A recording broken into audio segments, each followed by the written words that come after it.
पदकमलं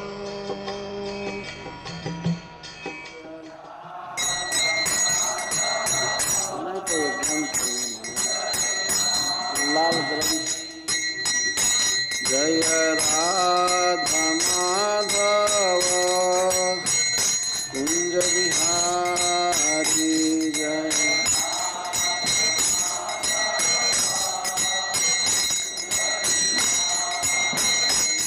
जय गोपी जन वल्लभ गिरिवर धारी। जय गोपी जन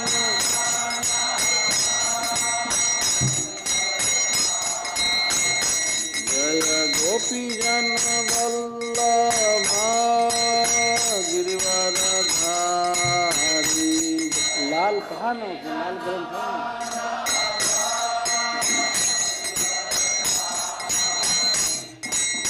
यशोदानंदन भज जन रंजन।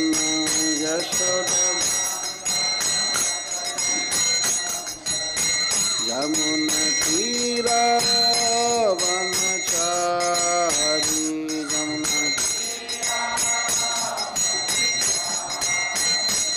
जय राधा माधव कुंज बिहारी जय।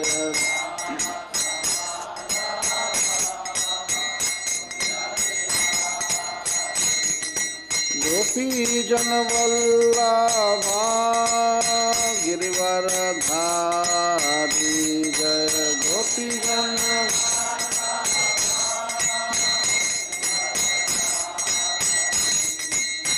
यशोदानंदन ब्रज जन रंजन। यशोदानंदन यशोदानंदन ब्रज जन रंजन।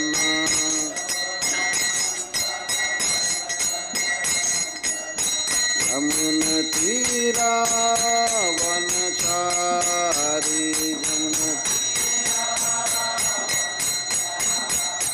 यमुन तीरा वनचारी।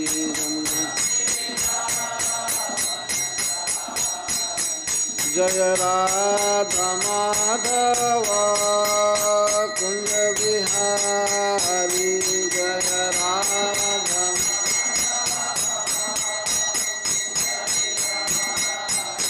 जय राधा माधव कुंज बिहारी। जय राधा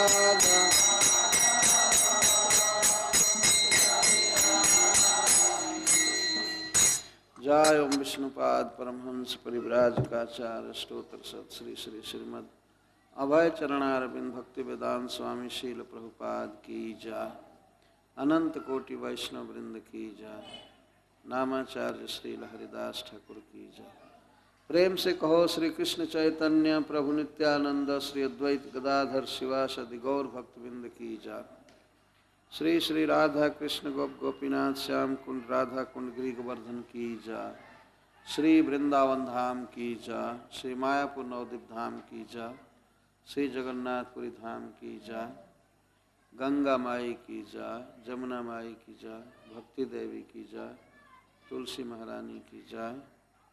ग्रंथराज श्रीमद् भागवतम की जय। श्री श्री जगन्नाथ बलदेव सुभद्रा की जय। श्री श्री कृष्ण बलराम की जय। श्री श्री गौर निताई की जय। गौर Premanandi. All glories to the assembled devotees. All glories to the assembled devotees. All glories to the assembled devotees. All glories to Sri Sri Guru and Govinda Jai Sri.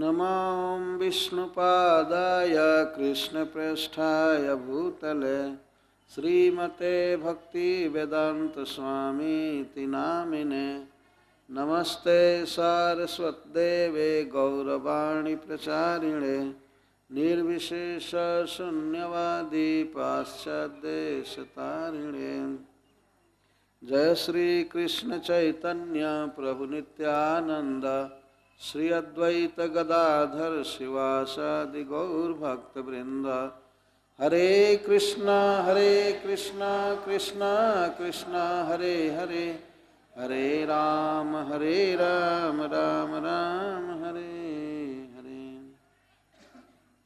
ओम नमो भगवते वासुदेवाय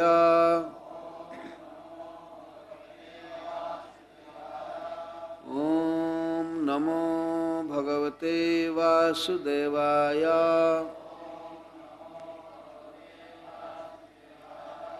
ओम नमो भगवते वासुदेवाय।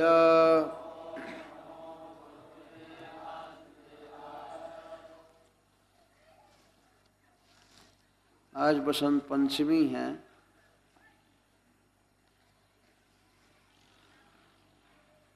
वैसे गौर पूर्णिमा के बाद बसंत का प्रारंभ माना जाता है ऋतु परिवर्तन के अनुसार, परंतु बसंत पंचमी जिसको श्री पंचमी कहते हैं, यह बहुत महान पर्व भी है और विद्या की अधिष्ठात्री देवी माँ सरस्वती का आविर्भाव दिन है। यह लक्ष्मी जी का भी जन्मदिन यह है। समुद्र मंथन से प्रकट हुई थी आज, इसलिए सुश्री पंचमी कहते हैं। परंतु बहुत प्रसिद्ध है बसंत पंचमी और इस अवसर पर श्री सरस्वती जी की पूजा की जाती है विशेष रूप से। ये भगवान की शक्ति है सरस्वती। इनका प्रादुर्भाव ऐसे हुआ है ब्रह्मा जी की पुत्री के रूप में, लेकिन वास्तव में ये जो मूल सरस्वती हैं वो भगवान नारायण की शक्ति है, प्रिया है। जैसा श्रीमद् भागवत में कहा गया है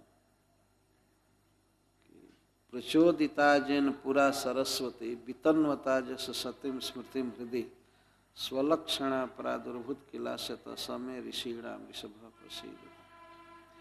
इस श्लोक की टीका में कहा गया है भगवान की बहुत सी शक्तियां हैं और उन शक्तियों के द्वारा वे जगत की सृष्टि करते हैं, मेंटेन करते हैं, उपसंहार करते हैं। तो जहाँ तक सृष्टि चलाने में व्यवहार का बहुत बड़ा महत्व है। व्यवहार का अर्थ होता है बोलना। हम लोग व्यवहार का अर्थ समझते हैं ये जनरल डीलिंग, लेकिन व्यवहार का वास्तविक अर्थ होता है बोलना।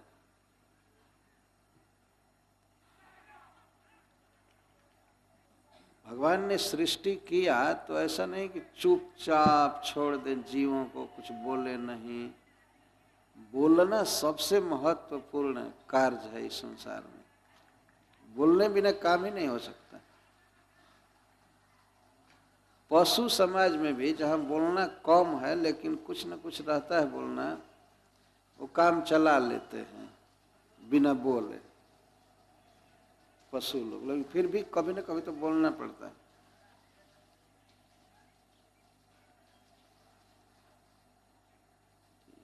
एक बार ब्रजमंडल परिक्रमा में विदेशी स्त्रियां आई थीं, तो उन्हीं के कैंप में कुछ भारत के गांव की स्त्रियों को रखा गया था। तो वो उनके एक शब्द को नहीं जानती थी, वो उनके एक शब्द को नहीं जानती थी, लेकिन फिर भी 1 महीना काम चल गया। कोई बोली समझना नहीं, ये नहीं करना है, तो ऐसे भी काम चल जाएगा। लेकिन बिना बोले तो तो मरा हुआ जीवन है। तो वाणी की अधिष्ठात्री हैं सरस्वती। तो सरस्वती जी जिस पर कृपा करती हैं उसके वाणी पर बैठकर भगवान का यश गवाती हैं, ऐसा शास्त्र वर्णन करता है। इसीलिए श्रीमद् भागवतम कहने के पहले भी सरस्वती जी के वंदना की बात कही गई है। नारायणम नमस्कृत्य नरम चैव नरोत्तमम देवीं सरस्वतीं व्यासं ततो जयमुदीरयेत्। इसी श्लोक की टीका में बात कही गई है कि इस सरस्वती का अर्थ है भगवान की प्रिया, उनकी शक्ति जो सभी जीवों को बोलने की सुविधा देती। रामचरितमानस में लिखा गया है कि जब कोई कवि सरस्वती जी की वंदना करता है और बुलाता है कि आप आइए आइए हमारे जिह्वा पर बैठिए, तो उसकी प्रार्थना से सरस्वती जी सत्य लोक छोड़ करके दौड़ कर आती और वे सोचती हैं कि यह भगवान का गुण गाएगा, तो दौड़ती आती हैं बहुत तेज और उस कवि के जिह्वा पर बैठ जाती। लेकिन किन्हे प्राकृत जन गुणगाना सिर धुन गिरा लगत पछताना, परंतु जब वह प्राकृत कोई चीज गाता है बोलता है तब सरस्वती जी सिर पीट पीट करके पछताने लगती हैं कि हाय मैं क्यों आई, इतनी दूर की यात्रा करके आई और ये तो साधारण बात बोल रहा है। विधि भवन बिहाई, ब्रह्मा जी का घर छोड़ करके आती। तो सरस्वती जी अपना बहुत बड़ा सौभाग्य मानती हैं कि लोग भगवान का कीर्तन गावें, जस गावें, तो उससे सरस्वती जी का बहुत बड़ा सौभाग्य होता है, वो अपने को धन्य मानती है। खास करके जो व्यक्ति भगवान के गुणों को गाना चाहता है, बोलना चाहता है, उसके लिए सरस्वती जी का आशीर्वाद बहुत अपेक्षित। तो कम से कम आज सबको प्रणाम करना चाहिए सरस्वती जी को। यहाँ तो उचित था कि फोटो रखना चाहिए था, लेकिन नहीं मिला। हम लोग भी जो बोल रहे हैं भगवान के बारे में, गा रहे हैं, यह वो सरस्वती जी की कृपा है। यह बात अवश्य है कि मूल तो परमात्मा है, भगवान है, जो किसी में बोलने की, चलने की, खाने की सब शक्ति देते हैं, परंतु वास्तव में उनके कुछ एजेंट्स हैं जिनके द्वारा भगवान ये सब करते रहते हैं। आज के लिए यह बहुत उचित बात थी कि भगवान के वासंतिक लीला का वर्णन किया जाए। भगवान श्री कृष्ण की ऋतु के अनुसार लीलाएं चलती, बहुत सुंदर वर्णन किया गया है। ब्रजभाषा में मैं पढ़ा हूँ, जाड़े में कैसी कैसी लीलाएं भगवान करते हैं। जाड़े में उनके खिचड़ी खाने का वर्णन किया गया है, एक भक्त ने किया। तो ऐसे श्री कृष्ण बैठे हैं, कांप रहे हैं, और माँ यशोदा कहती है खाओ खाओ, तो खिचड़ी फूंक फूंक करके खा रहे हैं। उसी वर्णन में सिखा रही माँ, सिखा रहे। श्री कृष्ण उंगली लगाते हैं तो उंगली में ताप का अनुभव होता है, तो माँ कहती है कि नहीं, ऐसे किनारे किनारे खाओ, किनारे किनारे खाओ, ऐसे खाओ। माँ स्वयं भी खिलाती है, लेकिन श्री कृष्ण भी खाना चाहते हैं ऐसे, तो किनारे किनारे से खिलाती है। जाड़े में गरम गरम भोजन, फूंक फूंक करके रहना, और आग के पास बैठने की चेष्टा करते हैं, अग्नि के पास बैठे। गिरिराज जी की गुफा में भी ज़्यादा रहने की कोशिश करते हैं। यह आश्चर्य की बात है, सब सांसारिक लोग नहीं समझ पाएंगे कि भगवान को भी ये प्रकृति बाधित करती है, ठंडा देती है। नहीं, वो भगवदीय सृष्टि है, वो सब चिन्मय है। भगवान की लीला में सहयोग करने के लिए भगवान की शक्तियां इस तरह कार्य करती हैं। जैसे वृंदावन में कोई सिंह दहाड़ता है, बाघ गरजता है, कृष्ण बलराम डर जाते थे और डर करके किसी गुफा में भागते थे। ऐसा भागवत में वर्णन। सब डर जाते थे कि हाय बाप, अब क्या होगा, कहीं से बाघ आ रहा होगा। तो वहाँ पर टीका में सनातन गोस्वामी पाद जी लिखते हैं, भगवान को सुख देने के लिए भगवान के नित्य परिकर ही या भगवान की शक्तियां ही बाघ के रूप में बन करके और भगवान को इस तरह भय का सुख दे रहे। कहीं भय हो और भय से बच जाए व्यक्ति तो एक सुख की अनुभूति होती है। भगवान इस सुख का अनुभव ले रहे हैं। तो जाड़े में अलग लीला करते हैं, बरसात में अलग लीला करते हैं। श्रीमद् भागवत में वर्णन है कि भगवान अपने सखाओं के साथ कभी कभी खाने बैठते हैं पत्थर के ऊपर। सब वर्षा हो गई है, पत्थर धुल गए हैं, तो घर से तो भगवान ये सब बहुत लोटा कटोरी गिलास सब लेकर नहीं जाते। ये तो जीवन की फालतू चीजें हैं। वास्तव जो लोग तो इन आवश्यकताओं को कम करते जाते हो तो एक भी कटोरी का प्रयोग नहीं करते, जैसे सुखदेव गोस्वामी वगैरह। तो अपने हाथ को ही पात्र बना लेते हैं, करपात्री हो जाते। हाथ पर जितना आटा खा लिया, इसी से पानी पी लिया, दूध पी लिया, इसके बाद हाथ धोआ चल दिया। ये 10-10 कटोरी मांजो, अरे खड़र मड़र, इसमें टाइम बीतता है मनुष्य जीवन का व्यर्थ। ये सजाओ, वो सजाओ, ये सजाओ।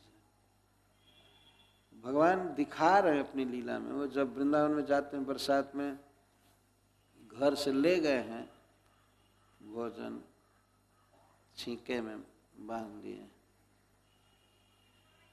तो वहाँ जाने के बाद सब बच्चे खाते हैं। वर्षा से पत्थर साफ हो जाता है और नज़दीक ही झरना झर रहा है, पानी बह रहा है, तो बिल्कुल मिनरल वाटर का बाप बह रहा है,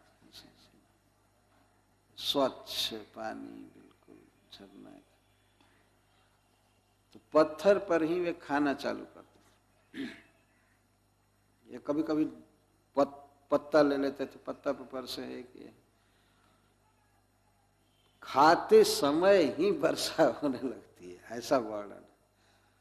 लगभग जब वो शेष कर चुके हैं, सभी गोप बच्चे शेष कर चुके हैं, पत्थर पर खा रहे हैं, चाट रहे हैं, थोड़ा सा बाकी रह गया है।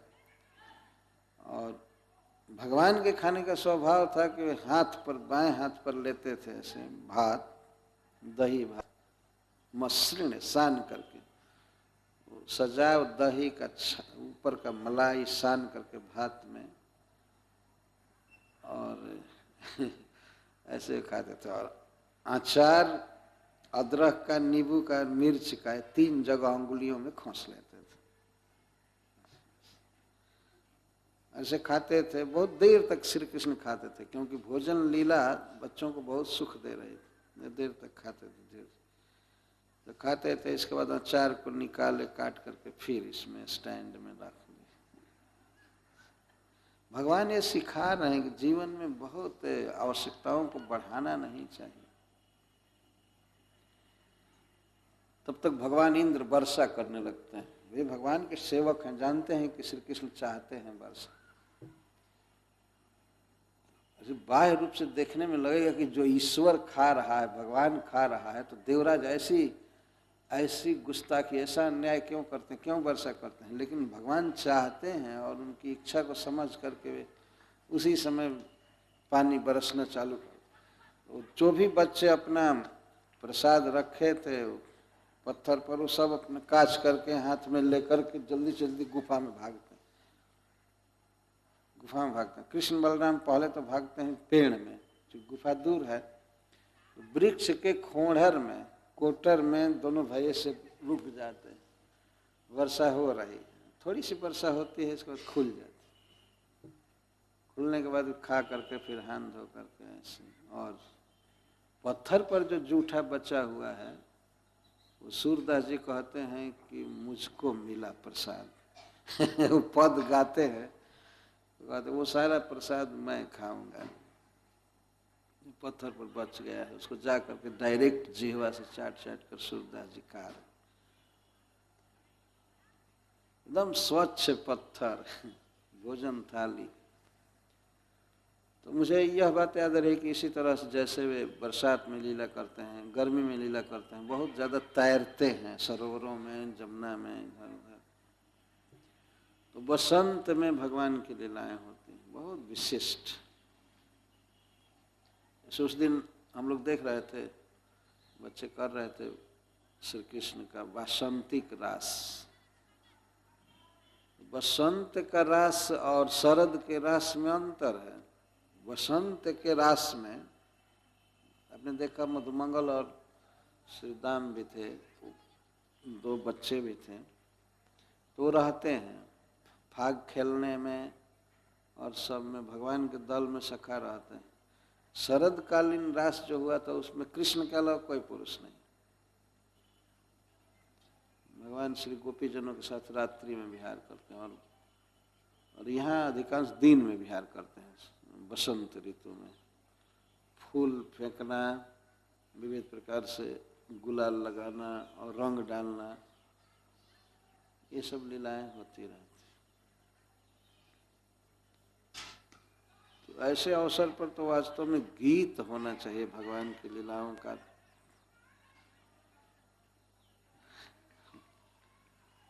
और मैं तो बाल लीला का क्रम तो शाम को ही रखूंगा, वो मेरा मूड नहीं है वो लीला कहने का, उसका सीरीज बना हुआ। आज बसंती की लीला होनी चाहिए, कुछ गीत होना चाहिए, ऐसा लगे कि बसंत पंचमी है। वृंदावन में आज बहुत लीलाएं होती हैं और शाह बिहारी मंदिर है, उसका एक कमरा खुलता है जिसको बसंती कमरा कहते हैं। भगवान आज उस कमरे में प्रवेश करते हैं और बहुत भीड़ होती है, लोग बहुत लंबी लाइन लगा लगा करके बहुत देखते हैं।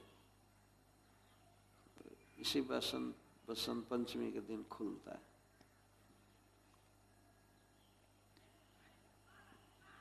तो भक्तों का जीवन ऐसा होना चाहिए कि भगवान के लीला के अनुसार कुछ उसका चित्त हो या बाहरी परिवेश भी हो। ऐसा नहीं कि रोज एक कहीं ढंग की पूजा, एक कहीं ढंग का गीत, एक कहीं सब कुछ। जो बहुत बड़े स्टैंडर्ड के मंदिर हैं जहाँ भगवान की पूजा का विधान है, वहाँ भगवान को दिन में भी कई तरह के राग गाए जाते हैं। सवेरे दूसरा, दोपहर को दूसरा, शाम को दूसरा, उस तरह, क्योंकि भगवान भिन्न भिन्न लीलाएं करते हैं।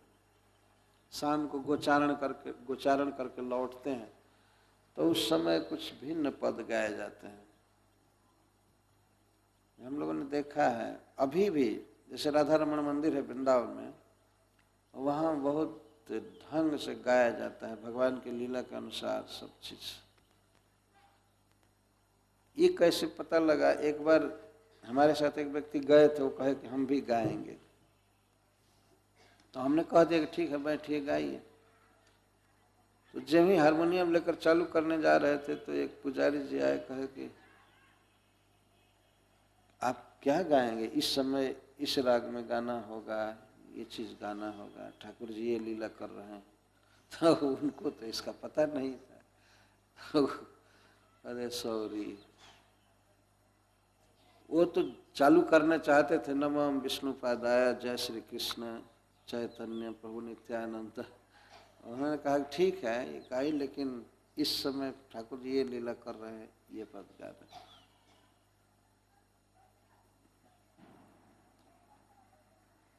पहले के तो वैष्णव इतने शक्तिशाली होते थे, किसी इतने विद्वान की भगवान के श्रृंगार को भी रोज जैसा होता था वैसा वो गाते थे, श्रृंगार के अनुसार। जैसे आप लोगों ने सुना एक सूरदास जी को एक बार कहा गया श्रीनाथ जी के बारे में गाने के लिए।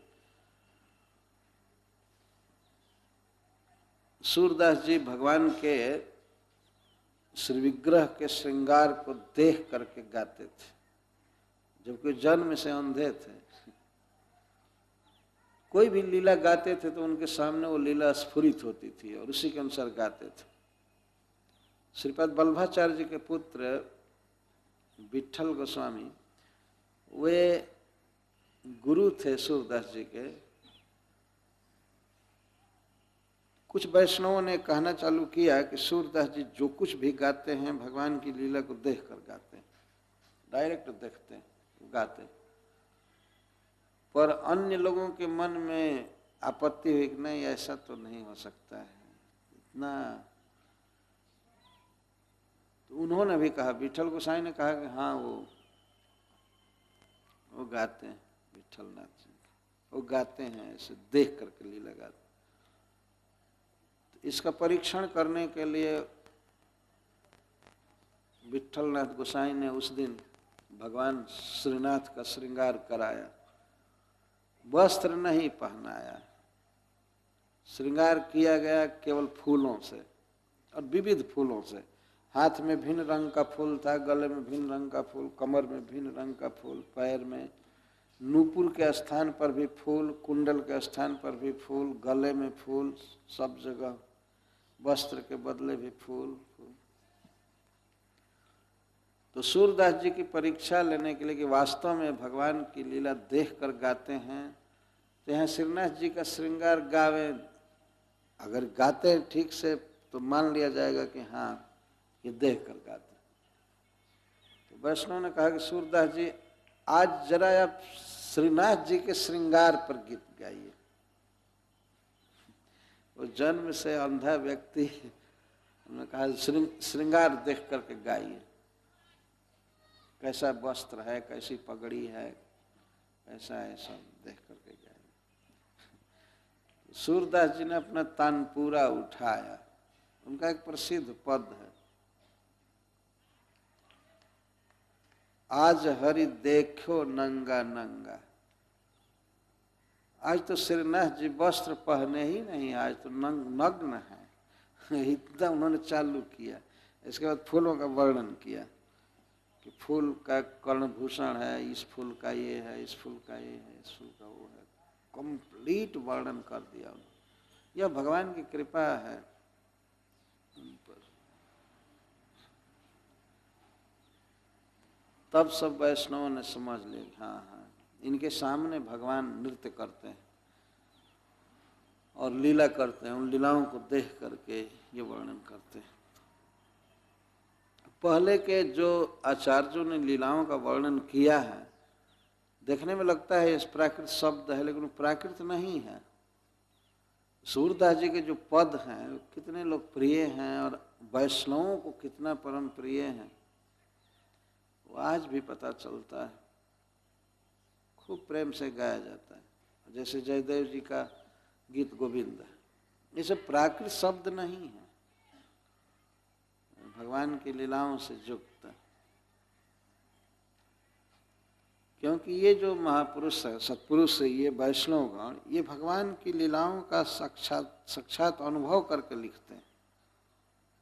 आजकल के कवि जैसा ऐसा नहीं तुकबंदी कर दिया बस हो गया, मिला दिया कविता और कवि सम्मेलन में वाह वाह तालियां बजाओ। और हम तो सुन करके दंग हो जाते हैं। कई बार कवि सम्मेलन में गए हैं तो कविता करने के बाद दो चार लोग ताली बजाते हैं तो ऊपर से निवेदन किया जाता है जरा गंभीर ताली बजाइए। ये कैसा कहना पड़े कि गंभीर ताली बजाइए, तो ये तो कोई उल्लास हुआ नहीं। गिव योर ग्रेट हैंड, ऐसे कहते हैं ना, जरा ताली बजाइए। पहले मैं नहीं सुनता था, इधर अब सुनने लगा कि एक रिक्वेस्ट होता है कि ताली बजाइए, ताली बजाइए, कहना पड़ता है। तो आधुनिक कविताओं से बचना चाहिए।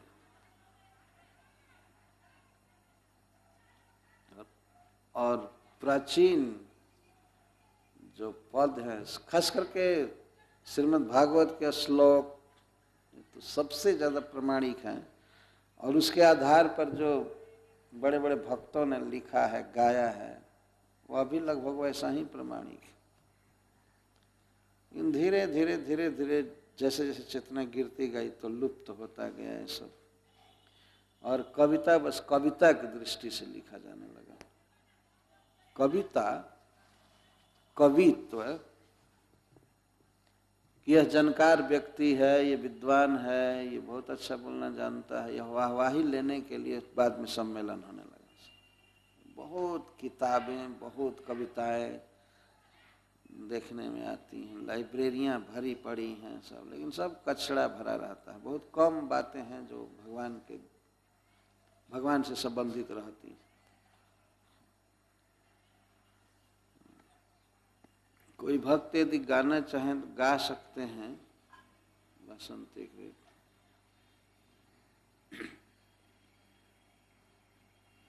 एक ब्रजभाषा का पद है, हमारे श्याम श्यामा कैसे है यानी श्रृंगार बसंती है।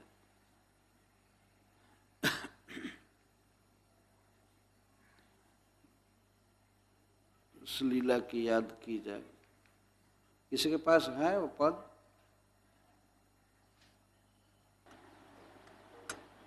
कौन बजाएंगे? श्रीधाम तुम बजाओ, ये तो उसकी सत्यनारायण बजाएगा। यहीं आ जाओ, यहीं आ जाओ सत्यनारायण।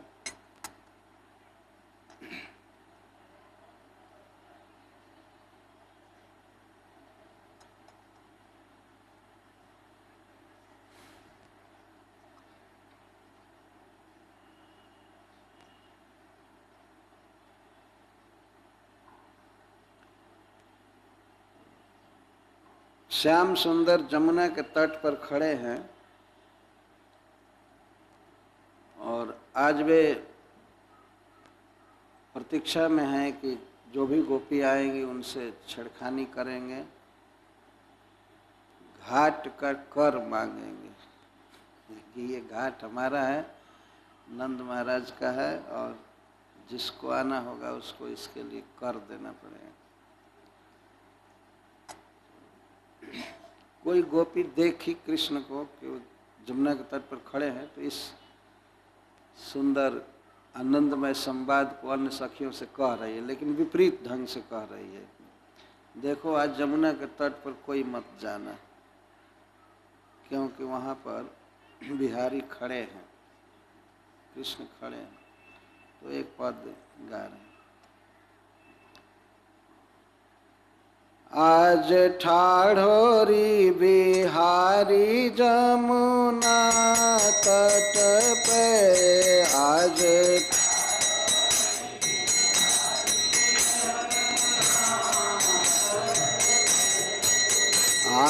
ठाढ़ोरी बिहारी जमुना तट पे, आज ठाढ़ोरी बिहारी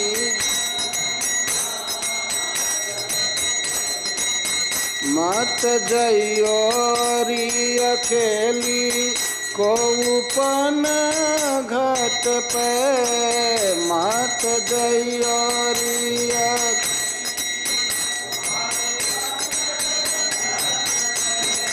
आज ठाढ़ोरी बिहारी जमुना तट पे, आज ठाढ़ोरी बिहारी।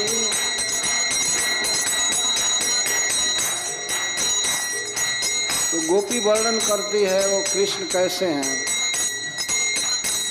मुकुटा लटक भ्रिकुटी न कीमत कयाली, मुकुटा लटक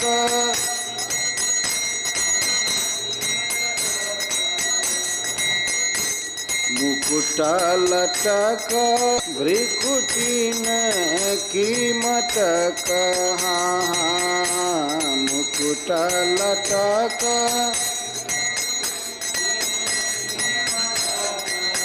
मन गयो है अटक वाके पीरे पट पे, मन गयो है अटक, मन गयो है अटक वाके पीरो पट पे, मन गयो है अटक। आज ठाड़ोरी बिहारी जमुना तट पे, आज ठाड़ोरी बिहारी मत जइयोरी अकेली कोपन घट पे, मत जइयोरी अकेली कोपन घट पे। नंदजू को छौना देखी धीरज रहो ना, नंदजू को छौना देखी धीरज रहो ना। कोई सखी कहती है कि मैं अगर जाऊंगी तो क्या होगा, क्या करेंगे? तो वो कहती है कि अरे वो नंद का लाला ऐसा है कि उसको देखकर धीरज नहीं रह जाता है, तुम पागल हो जाओगी, इसीलिए मत जाओ। नंदजू को छौना लखी धीरज रहो ना, नंदजू को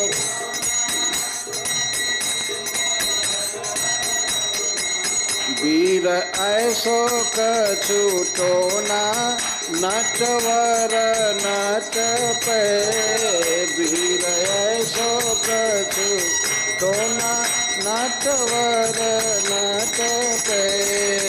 मत जइयोरी अकेली कोपन घट पे, मत जइयोरी अकेली।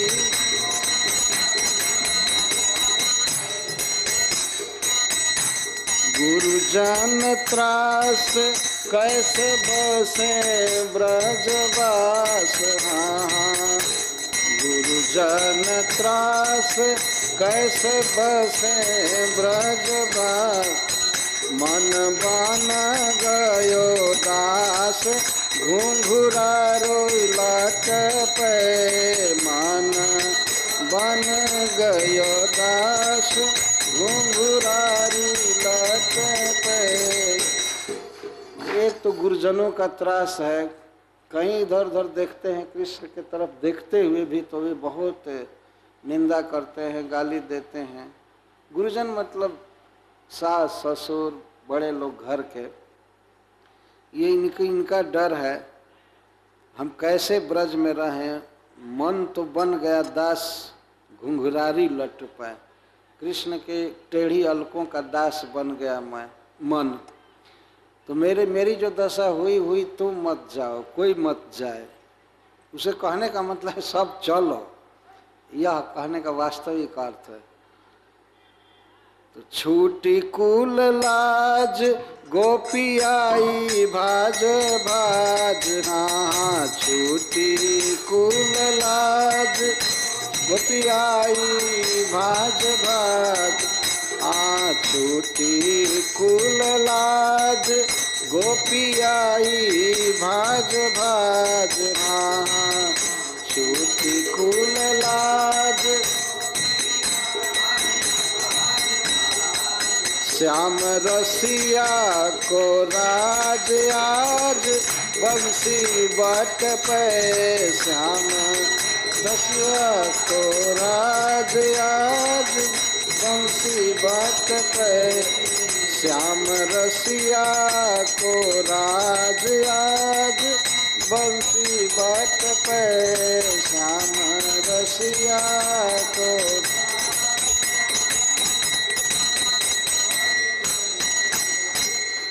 इस लीला पर सूरदास जी ने लिखा है, उसको मैं थोड़ा कहना चाहता हूँ। श्रीमद् भागवतम के अनुसार यह बात बिल्कुल स्पष्ट हो जाती है कि जब प्रियतम श्याम सुंदर दिन के समय गोचारण के लिए वन में जाते हैं तो गोपियों का पलक गिरने का समय भी जुग जुग जैसा बीतता था। तो वे किसी न किसी व्याज से श्याम सुंदर से मिलना चाहती थी।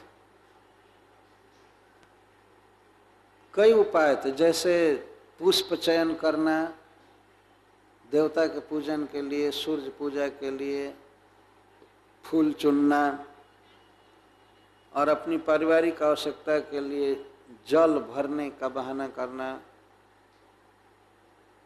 पहले इस तरह से बोरिंग और नल इन सब की व्यवस्था नहीं थी। गांव में तो आज भी नहीं है। अब तो खैर हैंड पाइप हो गया, लेकिन अभी हम लोगों के होश की बात है, हमारे गांव में सब लोग नदी का पानी पीते थे, सभी लोग। कितने वर्षों की बात होगी, लगभग 40 वर्ष पूर्व सब लोग गांव नदी का पानी पीते थे, बहुत निर्मल जल था। तो गोपियां पानी भरने जाती थी और श्याम सुंदर भी उधर बहुत प्रतीक्षा में रहते थे। जितना प्रेम गोपियों का भगवान के प्रति था उतना ही प्रेम श्याम सुंदर का गोपी जनों के प्रति था। वे भी कोई न कोई बहाना करके उसी स्थान पर चले जाते थे एकांत में, जहाँ गोपियां पानी भरने आती थी कभी कभी। और गोपियों को ये पता लग जाता था कि श्याम सुंदर दास जमुना के इस तट पर हैं, इस कछार पर हैं, तो पानी भरने भी वहीं चले जाती थी। उनको पानी भरने से कोई मतलब नहीं था और उनको गोचारण से उतना कोई तात्पर्य नहीं रहता था। गोपियों को देखना था और श्री गोपीजनों को मिलना था। एक बार एक गोपी गई ऐसे घूमते घूमते, सूरदास जी ने लिखा है, तो गई तो उसने देखा श्याम सुंदर को। श्याम सुंदर को देखा तो देख करके वो पानी भरी नहीं, आ करके अन्य सखियों को, अपने एक सखी से कही कि आज श्याम सुंदर यहाँ तमाल वृक्ष के नीचे खड़े हैं, इस दूरी पर जमुना के इस तट पर, और मैं तो उनका सौंदर्य देखते हैं बिल्कुल पागल जैसी हो गई हूँ। वो रो रही थी और अष्ट सात्विक विकार हो रहे थे शरीर में, तो वह फिर दोबारा नहीं जा सकी। लेकिन उसने खबर दिया तो एक दूसरी गोपी घड़ा लेकर के चली,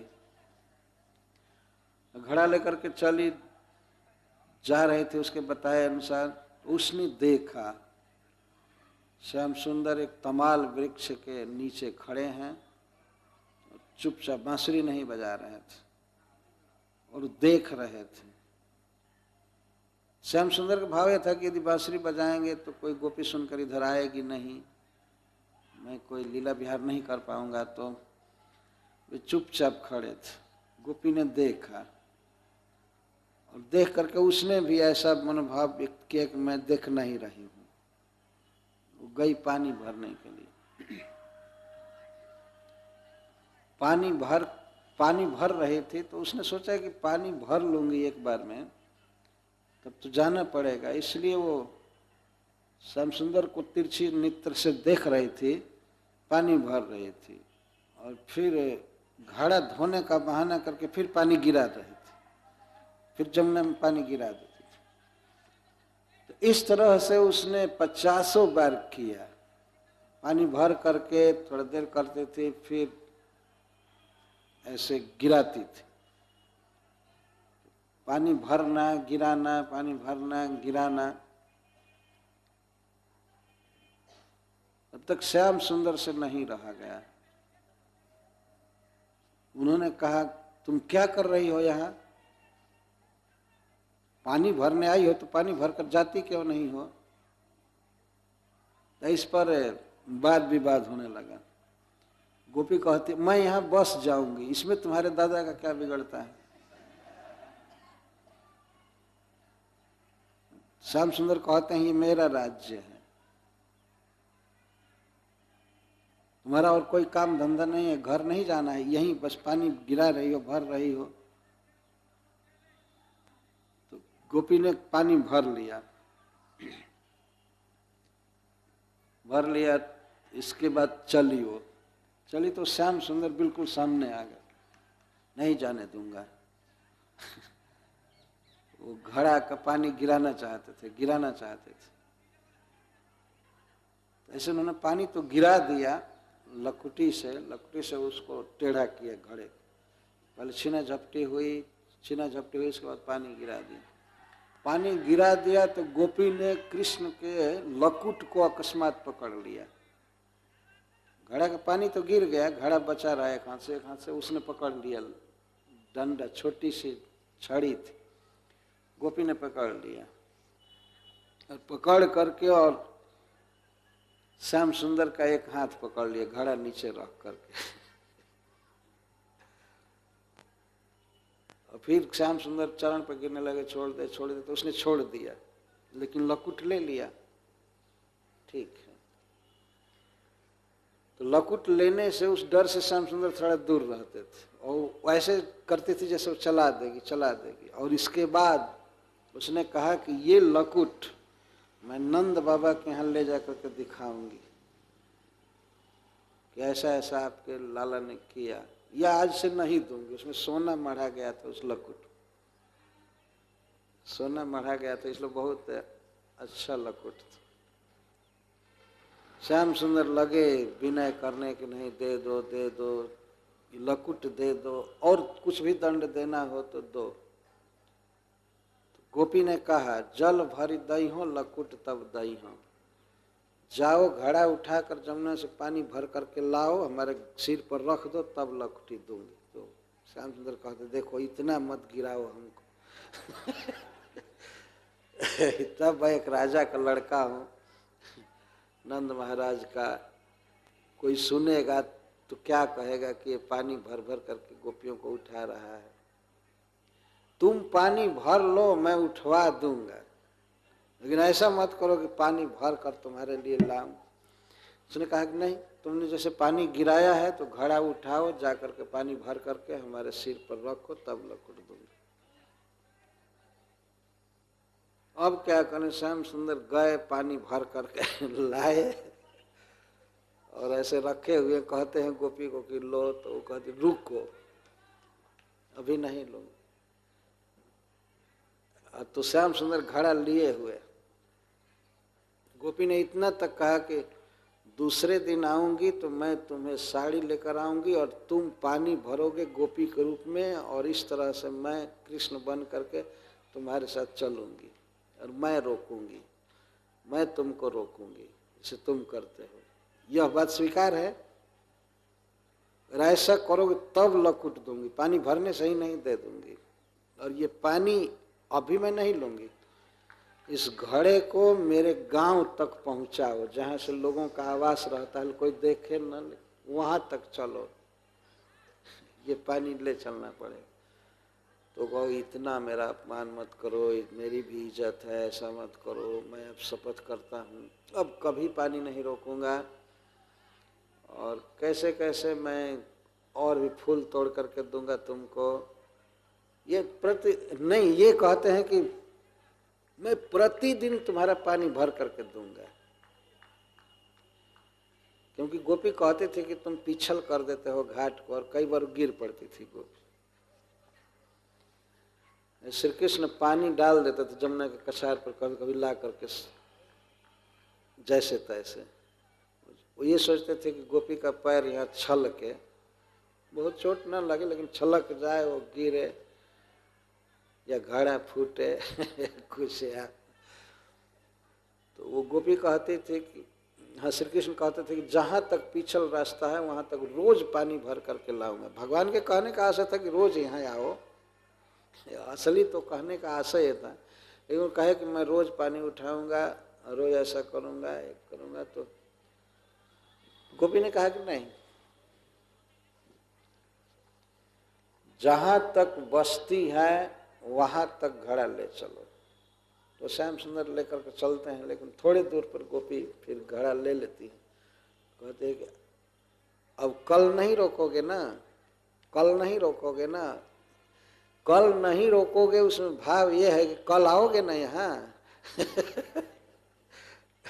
कल जरूर आओगे ना। इस तरह से श्रील सूरदास जी ने रियलाइजेशन करके ये पद गाया है। कई पदों में है यह, 5-6 पद है पनघट लीला,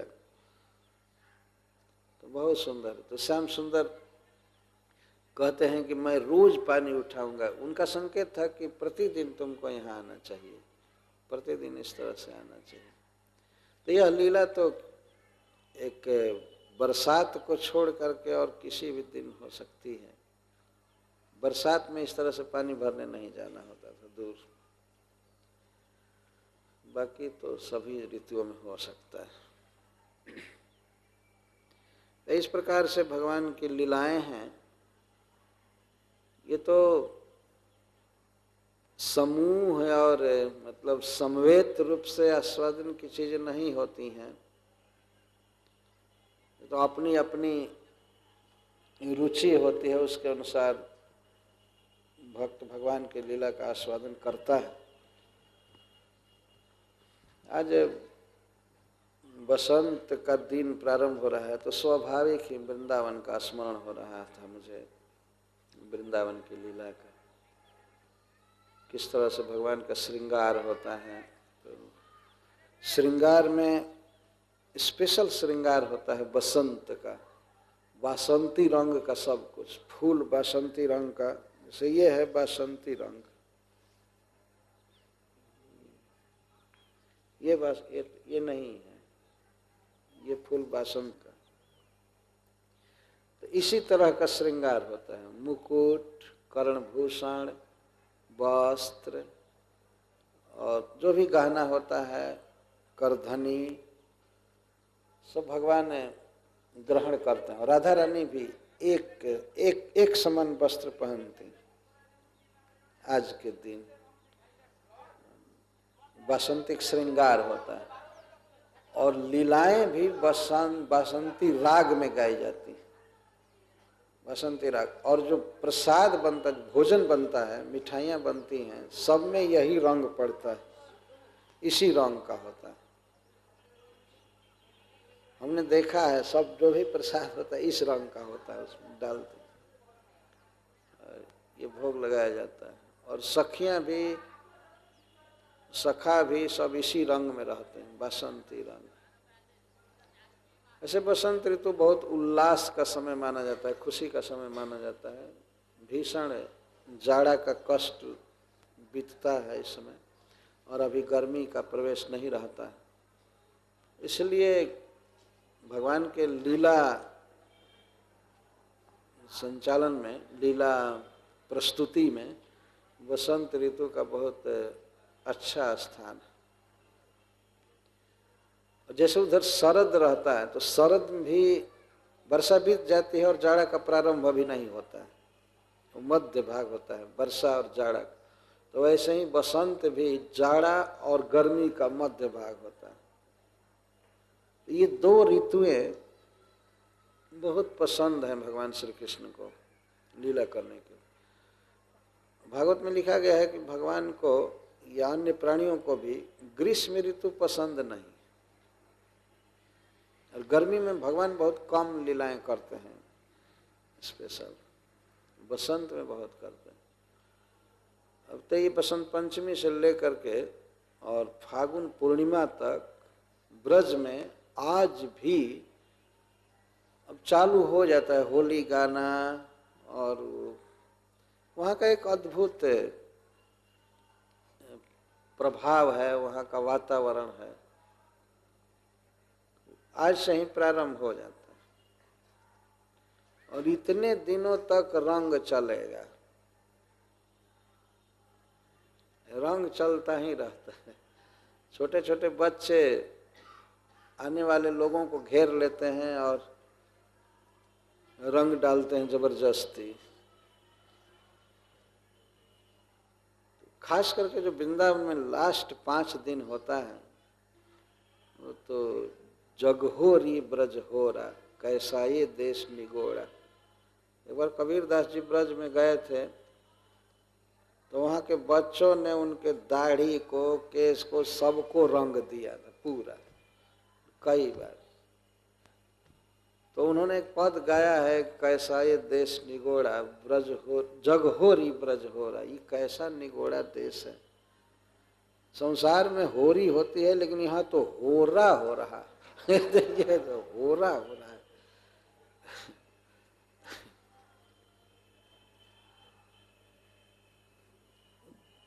आप लोगों में से किसी ने देखा होगा होली के अवसर पर जो बांके बिहारी जी जाते हैं तो उधर से क्या बन करके आते हैं, कोई भी रंग लगा देना, कोई भी पाउडर लगा देना, और आदमी अपना सौभाग्य मानता है। तो भाव यह है कि श्याम सुंदर अपनी प्रियाओं के साथ खेलते हैं होली, और उसका थोड़ा थोड़ा बहिरंग प्रकाश पूरे ब्रज प्रदेश में रहता है, पूरे ब्रज प्रदेश में। और पूरे भारत में भी ये होली का उत्सव होता है, गाया जाता है, जिसमें होली के गीत तो लगभग 90% भगवान कृष्ण पर ही आधारित होली के गीत। और वह होली का रंग जो उड़ता है, अबीर उड़ता है, वो हृदय के भाव का एक प्रकाशन होता है। यद्यपि संसार में लोगों के दूषित भाव होते हैं परस्पर, उतना शुद्ध नहीं है, परंतु फिर भी होली एक ऐसा त्योहार है कि उसमें व्यक्ति बुरा नहीं मानता है। रंग डालना, गाली गाना और सब। तो होली का जो खास दिन है जिसको गौर पूर्णिमा कहते हैं हम लोग, उस दिन भगवान आविर्भूत चैतन्य महाप्रभु। जहाँ तक ब्रज की बात है, ब्रज में यह पर्व बहुत महत्वपूर्ण है। बसंत की अपनी अपनी छटा है। और जगह पर तो ये बसंत और सांसारिक भावनाएं ही पैदा करता है, लेकिन वृंदावन में यह बसंत कुछ और ही बात करता है। वहाँ ये बात छाई हुई है कि ये जो होली का त्योहार है, यह बसंत है, इसके मूल भोक्ता है भगवान कृष्ण। यह बात आज भी बिल्कुल प्रकट। और जगह तो है कि अपने अपने गंदे भावों को लोग बहुत प्रकट करते हैं। तो संसार की बात दूसरी है, पर ब्रज की बात अभी भी दूसरी है। इस प्रकार बसंत में भगवान अपना भाव भक्तों के प्रति, खास ब्रजवासियों के प्रति, गोपियों के प्रति जो है वो प्रकट करते हैं, और गोपियों का भी बिल्कुल प्रकट होता है। भक्तों के लिए तो यह बसंत उद्दीपन का काम करता है, भगवान से प्रेम बढ़ाने में, जबकि संसाराविष्ट, विषयाविष्ट लोगों के लिए यह बसंत संसार में गिरने का उद्दीपन देता है, उनके लिए दूसरा होता है।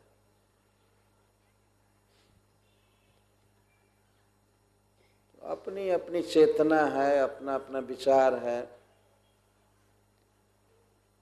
पर हम भक्तों को तो अपने आराध्य देव के लीलाओं के अनुसार ही विचार करना चाहिए।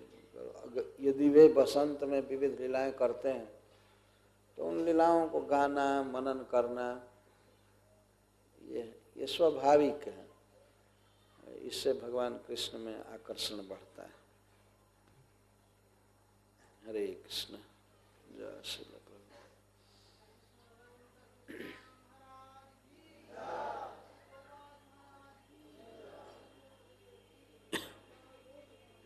Hare Krishna, Krishna Krishna, Hare Hare, Hare Rama, Rama Rama, Hare Hare. Hare Krishna, Krishna Krishna, Hare Hare, Hare Rama, Rama Rama, Hare Hare. Hare Krishna, Krishna Krishna, Hare Hare, Hare Rama.